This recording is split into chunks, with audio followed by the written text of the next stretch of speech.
So I want to go ahead and get into this. We are not out of the woods here in Florida. We have a hurricane battering down. It's building up in the Gulf Coast right now. It's heading really fast towards the entire state of Florida, by the way. And actually, that's what I wanted to. Let's go ahead and get into that. So this is AccuWeather. This just came out yesterday. This is the latest. With Tropical Storm Milton expected to strengthen into a major hurricane and target Florida. So a dangerous, damaging, and disruptive situation will unfold in Florida this week as Tropical Storm Milton is forecast to evolve into a major hurricane and deliver flooding downpours. Even as Hurricane Helene was pressing toward the Florida coast, AccuWeather's team of expert meteorologists has been monitoring part of the Gulf Coast for yet another round of tropical trouble. On Saturday afternoon, Tropical Storm Milton formed just hours after becoming a tropical depression, and it was expected to intensify and strike the Florida peninsula this week as a major hurricane with torrential rain, wind, and likelihood of flooding. So there you go. As you could see, this is the flooding that is going to be occurring here in the state of Florida. As you could see, the outside yellow is going to be some risk to lives and property. That is the graph that we're looking at right now. This is the graph that shows risk to lives and property. So in the yellow, you have some risk. In the orange, you have moderate risk. And in the dark orange, you have high risk to lives and property. So you could see what we're dealing with. So thunderstorms have been persistently erupting in the southwestern Gulf of Mexico for the past few days. AccuWeather began to refer to the system as a tropical rainstorm late in the week to raise public awareness of the risk to lives and property to assist in planning and preparation. As Milton continues to churn over the warm Gulf waters over the next several days, it is expected to strengthen into a major Cat 3 hurricane before making landfall near Tampa Bay, Florida, Wednesday. AccuWeather is by far one of the best apps for when it comes to weather. I mean, I've been using it for a long time, and it just gets better and better and better, and it is free for the most part. So here we go. Here is the path that AccuWeather is tracking as of Saturday. As you can see, this thing is huge. This is a massive, massive storm.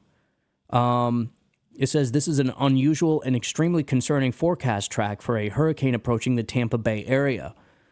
Warned AccuWeather chief meteorologist John Porter, Milton could rapidly intensify into a major hurricane with extreme impacts. This hurricane could create a life-threatening storm surge. Please make sure your family and friends in this area are prepared. So the differences between the hurricane that hit up in North Carolina in the Smoky Mountains and Florida is Florida, we're all pretty flat, very low-lying. But that's also the bad thing. Is we're so low-lying that the risk for flooding is very highly likely, but we're not going to have like massive mudslides and life-threatening, just, you know, these streams turning into vast rivers overnight. But there is still flooding when it comes to storm surge, but very different.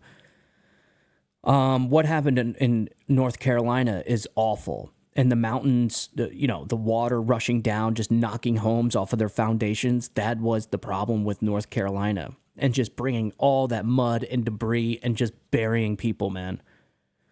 So due to flooding, rainfall, damaging winds, and life-threatening storm surge, Milton at 4. Milton is a 4 on the AccuWeather real impact scale for hurricanes. So according to AccuWeather, it's a Cat 4, but according to meteorologists, it's right now considered to be a Cat 3. So besides torrential rainfall and flooding concerns, Milton can bring damaging winds that can cause power outages. Now, my personal experience with hurricanes is the power outages. That is by far the worst.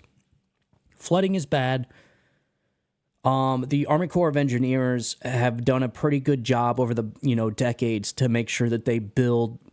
When they do land forming, they make sure that they build up the land pretty good to sustain flooding and water level rise. But that doesn't stop the winds. The winds come in and just absolutely, when they knock out power lines, the power outages are horrendous. That's one of the worst things. And people don't realize, especially we get so used to having electricity that when we don't have it, it's like being back in the Stone Age, man. That's the last hurricane I was in when we lost power for 5 days. It was bad. You can't take hot showers. You can't cook hot food. I mean, people really take for granted having electricity. So a general 4 to 8 inches of rain is forecast to fall on portions of central Florida, with heavier rain in the higher totals of 8 to 12 inches expected for places like Tampa and Orlando. Rainfall rates of several inches per hour can occur in the major metro areas, easily overwhelming the storm drainage system in cities such as Cape Coral, Naples, Port Charlotte, Fort Myers, Tampa, St. Petersburg, Miami, Fort Lauderdale, Orlando, and Melbourne. Even though much of Florida's soil is very sandy and can absorb heavy rain quickly, there will still be enough runoff that works into the creeks, lakes, and rivers to trigger flooding. Water levels may rise quickly in smaller streams and lakes, but may take a week or two to cycle through rivers such as the Peace, Imperial, Hillsborough, the Maka, and St. John's. Strong winds in excess of 120 miles per hour at landfall with AccuWeather local storm max of 115 miles per hour can lead to long-lasting power outages and structural damage. Tropical storm force wind gusts can be experienced as far as the eastern Carolinas to the Florida Keys.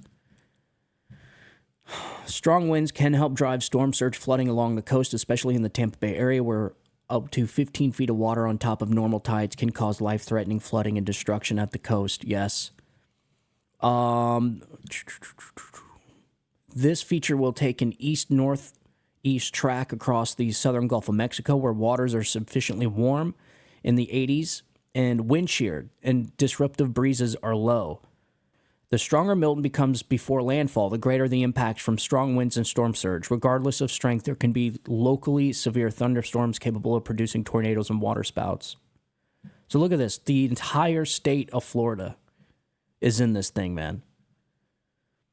Elsewhere in the Atlantic, there are 2 tropical cyclones in the middle of the ocean. Kirk rapidly strengthened last week and became the 3rd major hurricane of the season. It has joined Helene and Beryl, which have reached at least Category 4 intensity.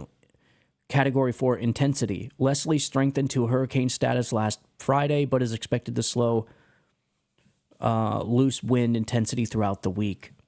So there's Kirk right now. That's going to be coming through. That's actually going away from us. And then you have Leslie out there that looks like it's just kind of going to hang out there in the ocean.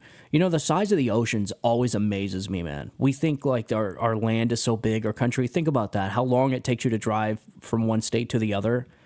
And to just think that that's just a tiny little piece of our planet. And then you have these entire oceans out here, man, that, I mean, you could fit like 4 or 5 United States out there. So there you go. So the 2024 Atlantic storm names: Alberto, Beryl, Chris, Debbie, Ernesto, Francine, Gordon, Helene, Isaac, Joyce, Kirk, Leslie, Milton, Nadine, Oscar, Patty, Raphael, Sarah, Tony, Valerie, and William. So I guess I actually looked this up. They actually reset the names each year. So they start with A's and obviously end with Z. There have been a total of 8 hurricanes, not yet counting Milton, in the Gulf of Mexico so far in 2024, with 13 tropical depressions that went on to become named systems. All right, so there you go. So that is for us in Port St. Lucie. Really, in the entire state of Florida, you're going to feel the impacts of this thing. What it looks like the bulk of it is going to be in mid-Florida, Tampa, Orlando. I'm going to be getting the high risk is in the orange, and then even all the way up to southern Georgia and the southern South Carolina. Looks like it's going to be affected by this thing, at least by the high winds and power outage risk. So there you go, folks. That is what we're dealing with right now. It looks like this thing is going to be making landfall at 8 p.m. Tuesday. So it looks like maybe Tuesday night, Wednesday morning, this thing's going to be making landfall. Wind gusts up to 120, 140 miles an hour. Obviously, once it hits landfall, it usually dies down pretty quick. The land slows it down, but if it's moving quick, which it is, so its arrival times of winds at 40 miles per hour or greater. So it looks like this thing is moving pretty quick. So it's going to be crossing the entire state of Florida within 24 hours. So that means even if the land does kind of slow this thing down, it's moving so fast that it's going to be bringing a lot of these high winds and water with it across the entire state. So yeah, I just wanted to fill you guys in there with what was going on. So yeah, I will try and keep you updated. We have obviously our typical topics we're going to be getting into. Like I said, I wanted to get into more of the Hurricane Helen or Helene. Is it Hurricane Helene? I think that's what the name is. I'm going to be getting into that and why big government is such a waste. It is so big. It's too big for its own good. It's too big to be effective. And it's getting to a point to where it's so big, it's becoming destructive to its own country. So I want to talk about that and the FEMA's impact and the federal government's impact on the rescue efforts and the rebuilding efforts in North Carolina. That's the place that has seemingly been hit the worst. I have some video from Representative Corey Mills that's up in there doing rescue missions and rappel missions from helicopters, just being a live action superhero, man. So I want to show some video. I want to show some video from him. And then I also want to show some video from somebody that's up there right now, super pissed at the government, super pissed that the Biden-Harris administration isn't sending military up there. People aren't getting what they need. And really, from what it sounds like and what I've gathered, is that the federal government got involved into the rescue operations up there in North Carolina and just wrapped red tape around everything. And it's just making things a lot more difficult for people. So that's what we're going to get into. And then on the next segment, I want to get two done today. I want to talk about this pattern of censorship that I'm starting to notice from the Democrats, like Hillary Clinton, John Kerry, what he said the other day at the World Economic Forum. And then also I want to get into this report that I have from the Summit of the Future. It was like a week-long event for the United Nations, this giant meeting. It wasn't the World Economic Forum, but it was something similar. Folks, the pattern I'm starting to see in censorship is concerning, and it should be concerning to everybody that values free speech. Because there is a concerted effort, a whole of government effort, maybe not even a whole of government, but the whole elite effort from countries around the world combining forces to stifle free speech, all in the guise of misinformation.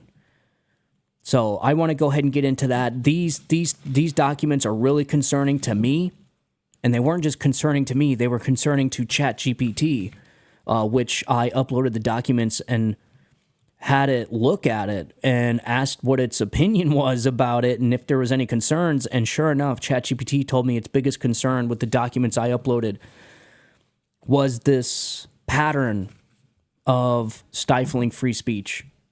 So that's what we're going to get into. So as always, thank you guys for tuning in. I'll talk to you guys here in a little bit. If you like this video, smash the like button.